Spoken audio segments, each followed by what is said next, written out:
Jake Martinez floated in the pilot seat of his small salvage ship, watching the asteroid field drift past his cockpit window. He had been working the outer rim for 3 years now, picking through the wreckage of old battles and mining accidents. It was not glamorous work, but it paid the bills and kept him far from the crowded inner worlds. His ship's scanner beeped softly. Jake looked at the screen and saw something unusual. A large object was drifting between 2 asteroids. Too big to be space junk and too smooth to be a rock. He adjusted his course and moved closer. As Jake got near, he could see it was a ship. But it was like nothing he had ever seen before. The hull was dark purple and seemed to glow with soft blue lines running along its surface. The design was organic, almost like it had been grown instead of built. No sharp edges or ugly welds like human ships. This thing was beautiful. Jake checked his database. Nothing matched. This was not a human ship, and it was not from any of the known alien races that traded with humans. His heart started beating faster. Unknown alien tech could be worth millions if he could salvage it safely. He moved his ship closer and looked for damage. The alien vessel had several holes in its hull, and one engine was completely gone. Whatever had happened here, it had been violent. Jake suited up and grabbed his tools. Time to see what treasures waited inside. The airlock on the alien ship was easy to figure out. Jake pressed his hand to a glowing panel and the door opened with a soft hiss. Emergency lighting cast everything in a red glow. Jake stepped inside and immediately knew something was wrong. Bodies were everywhere. They looked almost human, but not quite. They were tall and thin with pale white skin that seemed to shine in the dim light.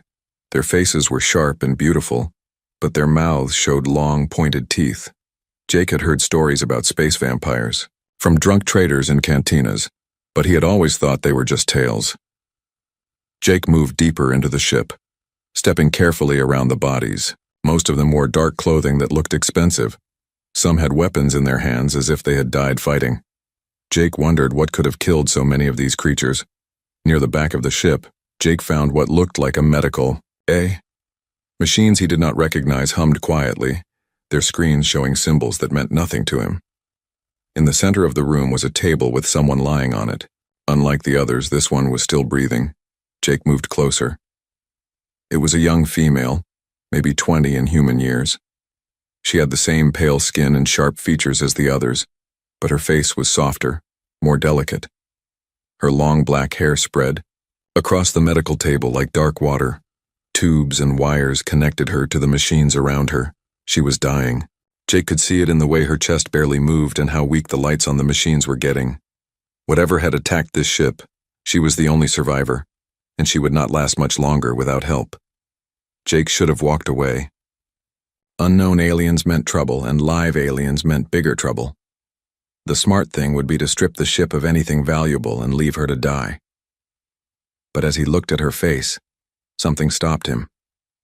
She was just a kid. Someone's daughter. And she was alone and dying in the dark. Jake made his choice.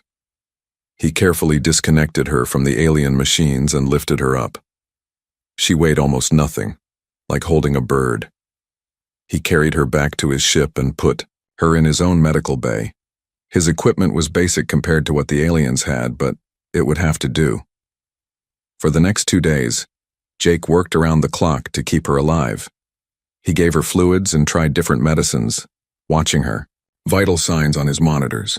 His ship's computer, which he called Betty, helped him figure out her biology by scanning the data from the alien machines. On the 3rd day, she opened her eyes. They were violet, deep purple like her ship's hull. She looked around the medical bay with confusion, then focused on Jake. For a moment, neither of them moved. Then she spoke, and somehow Jake could understand her. "You saved me," she said. Her voice was soft and musical. "Why?" Jake sat down in the chair next to her bed. "You needed help. I could not just leave you there to die." She studied his face for a long time. "I am Lyra. I am the daughter of Queen Selene of the Valkyrie people. My mother rules an empire of 1,000 worlds." She paused and looked sad. Or she did before the Dominion found us. Jake had heard of the Dominion. They were a group of military worlds that conquered other planets and took their resources. They claimed they were bringing peace to the galaxy, but everyone knew they were just bullies with big ships. The Dominion attacked your people? Jake asked. Lyra nodded. They said we were monsters, parasites. They hunted us like animals and destroyed our worlds. Her eyes filled with tears that sparkled like diamonds. I escaped in the medical bay when our flagship was destroyed. Everyone else died fighting to give me time to run. Where were you going? To the Allied worlds, to ask for help. My mother gave me information about ancient technology that could stop the Dominion, but my ship was damaged in the escape. She looked at Jake with those amazing purple eyes.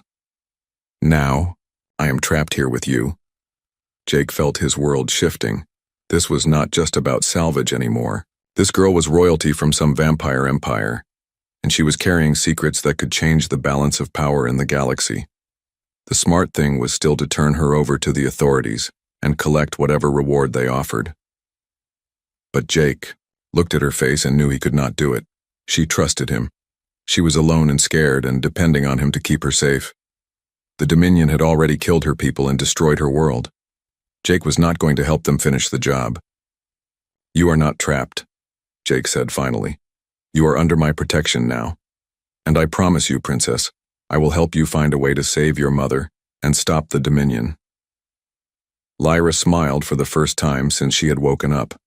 It lit up her whole face like sunrise. Thank you, Jake Martinez. You may have just saved more than one life today. Over the next few weeks, Jake's small salvage ship became home to both of them. Lyra grew stronger each day, and Jake learned more about her people than any human had ever known. She was nothing like the monster stories he had heard in cantinas across the galaxy. The Veil Theory were not blood-drinking parasites like the Dominion claimed. They were ancient and wise, living for thousands of years by sharing life energy with willing partners. It was not stealing or draining. It was more like two rivers joining together, making both stronger. My people call it the song, Lyra explained one evening as they sat in Jake's small dining area. Every living thing has its own music, its own rhythm of life. When two beings trust each other completely, their songs can blend together. Jake watched her hands move as she spoke. Even simple gestures looked graceful when she did them. What does it feel like? Like being complete for the first time, she said softly. Like finding the missing half of your soul. Jake felt something stir in his chest, but he pushed it down. She was alien royalty. He was just a human salvage worker. Some gaps were too big to cross. But as the days passed, those gaps seemed smaller. Lyra was curious about everything human. She watched Jake work on his ship's engines and asked endless questions about how humans thought and lived. She was amazed that humans could be so different from each other yet still work together. Your people are so young, she said one day, but you have such fire in you, such will to survive and grow. My people have wisdom, but we have lost much of that burning desire to reach for new things. Jake was teaching her to play poker with an old deck of cards. She was terrible at it, too honest to bluff properly. Maybe that is why you need each other, he said, dealing another hand. Lyra looked at him across the small table. Yes, I think you are right. Their peaceful time ended when Jake's ship sensors started screaming warnings. 3 Dominion patrol ships had found them near the mining station where Jake was buying supplies. The ships were fast and heavily armed. Jake's little salvage vessel was no match for them. This is Dominion Command Ship Alpha, came a voice over the radio. Surrender the alien terrorist and prepare to be boarded. Jake looked at Lyra. Her face had gone pale, but her purple eyes burned with anger. They followed me here. I am sorry, Jake, I have brought death to you. Not yet, they have not, Jake said, firing up his engines. Hold on, Princess. Let me show you how humans dance. The chase was wild and desperate. Jake used every trick he had learned in 3 years of navigating dangerous asteroid fields. He dove between rocks and used gas clouds to hide his ship's heat signature. But the Dominion ships were faster, and there were 3 of them. One of the patrol ships got close enough to fire. The blast hit Jake's engine and sent his ship spinning toward a large asteroid. Jake fought the controls, but he could not stop. The crash. They hit hard, and everything went black. When Jake woke up, he was lying on the floor of his ship. His head was bleeding, and he could feel broken ribs grinding when he tried to breathe. The ship's emergency lights were flashing red, and he could hear air leaking from somewhere. Lyra was kneeling beside him. She had cuts on her face, but she looked more worried than hurt. "Jake, please wake up. The Dominion soldiers are coming. They will be here soon." Jake tried to sit up and gasped in pain. Something was wrong inside his chest. He was hurt bad, maybe dying. "Get out of here," he whispered. "Find somewhere to hide." "No," Lyra's voice was firm. "I will not leave you. You have to. Your people need you. Your mother needs you." Lyra was crying now, those diamond tears falling on Jake's bloody shirt. "I need you too," she said. "And I think I know how to save you." Before Jake could ask what she meant, Lyra placed her hands on his chest. Her eyes began to glow with soft purple light, and Jake felt warmth spreading through his body. But it was more than warmth. It was like music flowing into him, a beautiful song that made his heart beat stronger. "This is the song I told you about," Lyra whispered. "I am sharing my life energy with you. But Jake, once we do this, we will be connected forever. Are you sure?" Jake could hear the Dominion soldiers cutting through his ship's hull. In a few minutes they would break in and kill them both. But that was not why he nodded. He nodded because he trusted Lyra completely, and because he realized he loved her. "Yes," he said. "I am sure." The song flowed between them like electricity. Jake felt his broken ribs heal and his bleeding stop. But more than that, he felt Lyra's presence in his mind, warm and bright and beautiful, and he could feel that she felt the same connection to him. When the Dominion soldiers finally broke into the ship, they found two people waiting for them. Jake felt stronger and faster than he had ever been in his life. His human tactical thinking, combined with Lyra's energy powers, made them a perfect team. The first soldier through the door never had a chance. Jake moved faster than human eyes could follow, and Lyra's power sent the man flying backward into his friends. The fight was over in seconds. As they stood among the unconscious soldiers, Jake could feel Lyra's amazement through their new bond. "You are incredible," she said out loud, but he could hear the words in his mind too. "We are incredible," Jake corrected her. Together. They took the soldiers' weapons and communication gear, then escaped in one of the Dominion patrol ships.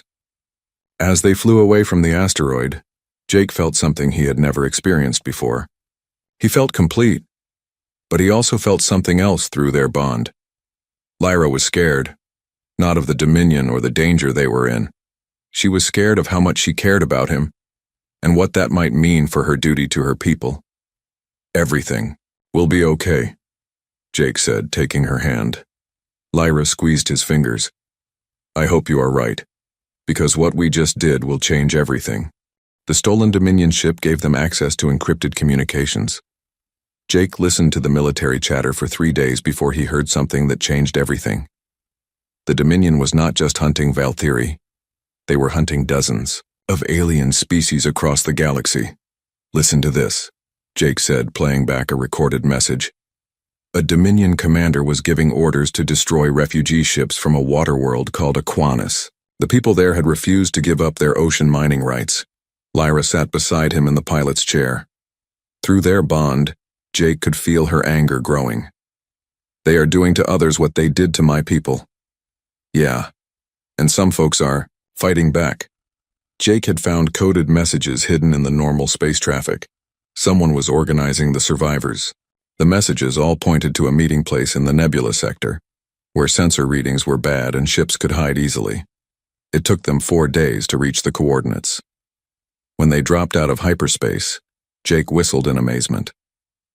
At least 30 ships were gathered in the purple clouds of the nebula. Some were military vessels, but most looked like civilian ships that had been modified for war. A voice came over their radio.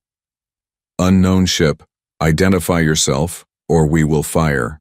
Name is Jake Martinez," Jake said into the microphone. I am traveling with Princess Lyra of the Valtheri. We want to join the fight against the Dominion. There was a long pause. Then the voice said, "Follow the escort ships, and do not try anything stupid."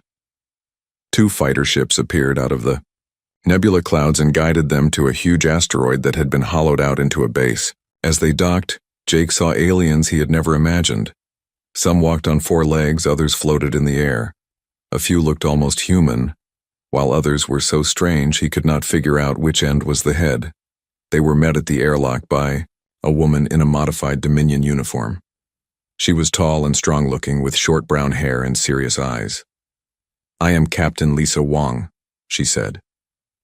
"Former Dominion Navy, current pain in their backside." Jake shook her hand. "You used to work for them?" "Until I saw what they really were." Lisa's face was grim. "I was there when they glassed the farming colonies of Ceres Prime. 50 million people died because they would not hand over their grain production to feed Dominion worlds." Lisa led them through the asteroid base. It was bigger than it looked from outside, with tunnels and rooms carved deep into the rock. Aliens of all kinds worked together, repairing ships and building weapons. "We call ourselves the Free Alliance," Lisa explained. "Every species here has lost something to the Dominion. Some lost their worlds, others lost their families. A few, like me, lost their faith in what they thought was right." They entered a large meeting room where several beings sat around a metal table. Jake recognized some of the species from his travels, but others were completely new to him. "This is Commander Rick Stone," Lisa said, pointing to a man whose skin looked like it was made of gray rock.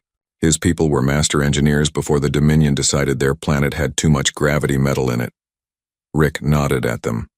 His voice sounded like grinding stone. "My world is gone, stripped down to nothing. But the bastards did not get our knowledge." He tapped his temple. "It is all up here.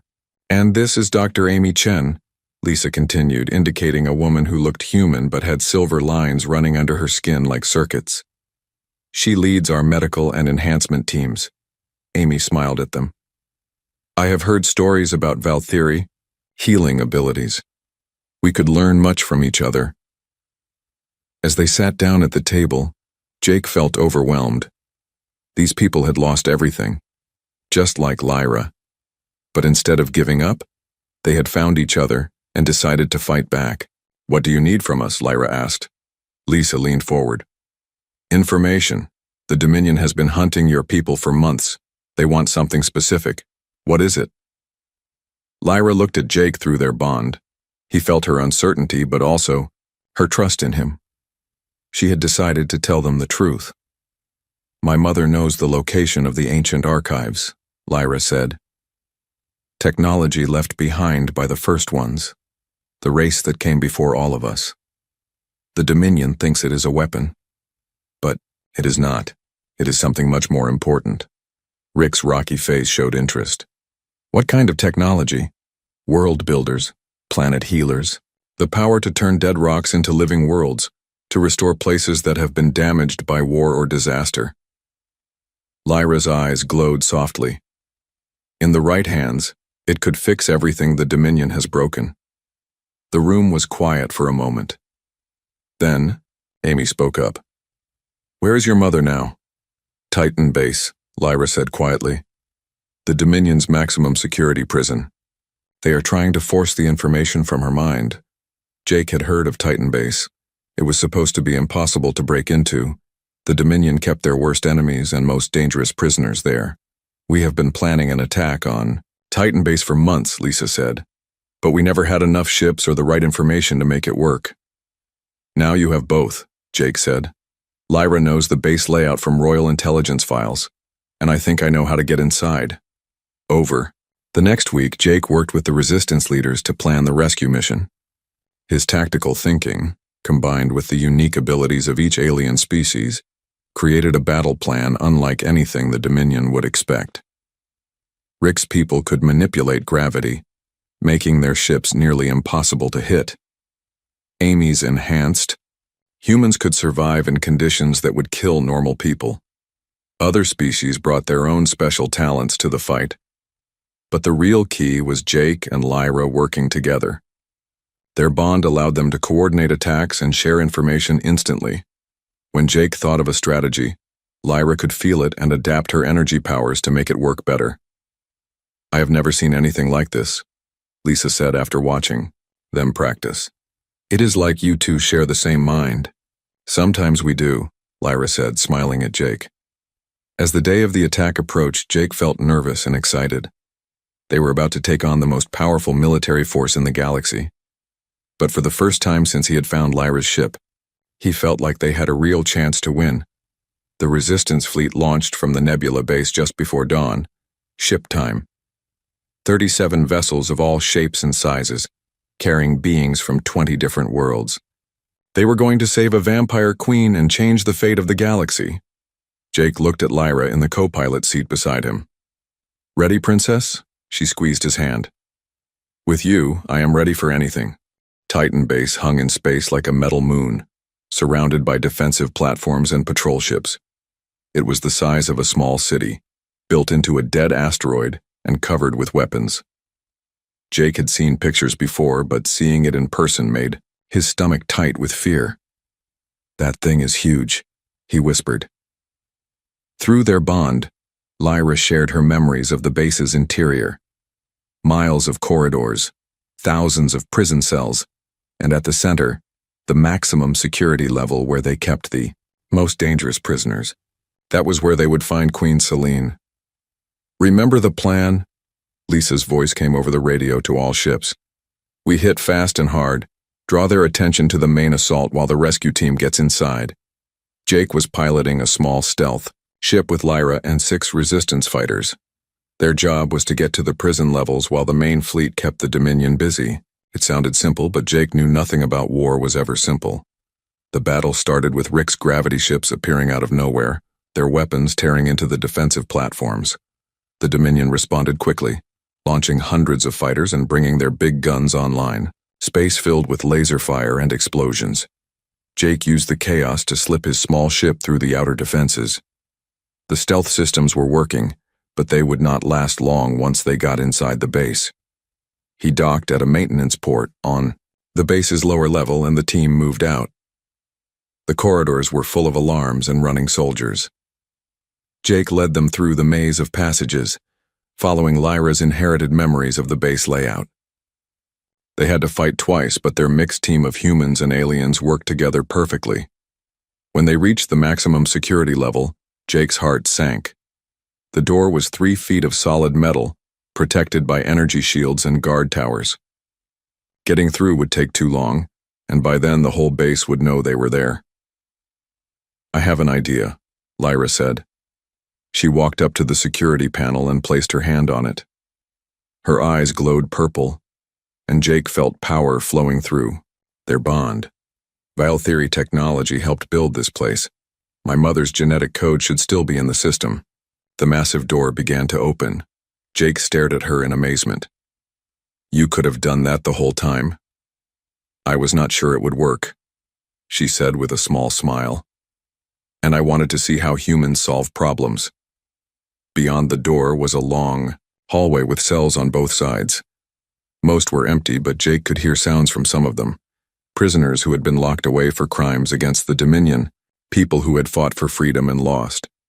Queen Selene was in the last cell. When Jake saw her, he understood where Lyra got her beauty. The queen was tall and graceful even in prison clothes, with the same purple eyes and flowing black hair. But there was something else in her face that Lyra did not have yet. Ancient wisdom and the weight of ruling an empire.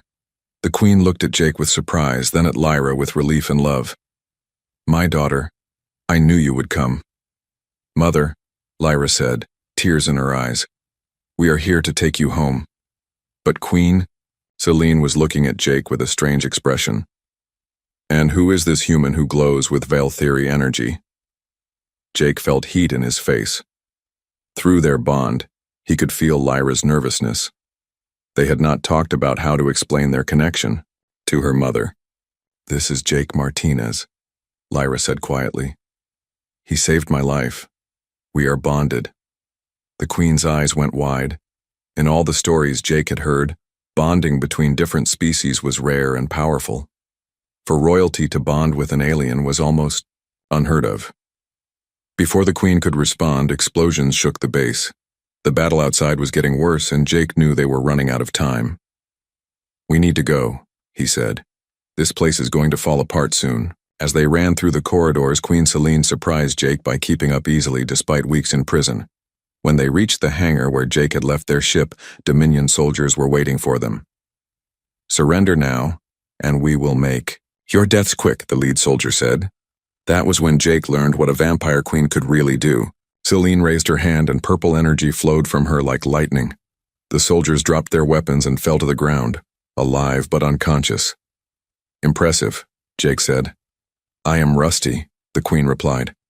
"A few months ago, I could have done that to 100 soldiers." They escaped the base just as Rick's gravity weapons tore it apart.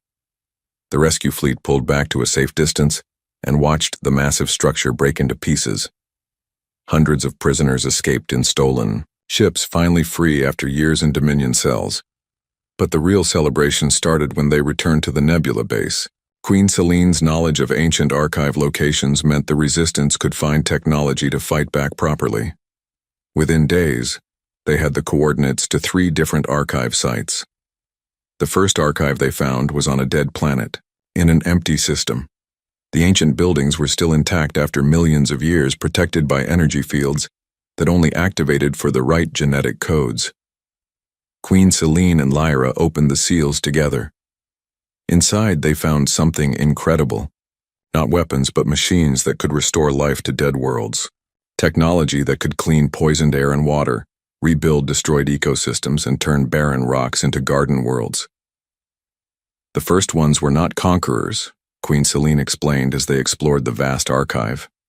They were gardeners. They spread life throughout the galaxy and then disappeared, leaving these tools for others to find when they were ready. Jake watched alien machines that could terraform entire planets in months instead of centuries. The Dominion wanted this to make more worlds for themselves. Yes, but we will use it to fix the worlds they have broken. That night, as the Resistance celebrated their victory, Queen Selene asked to speak with Jake privately.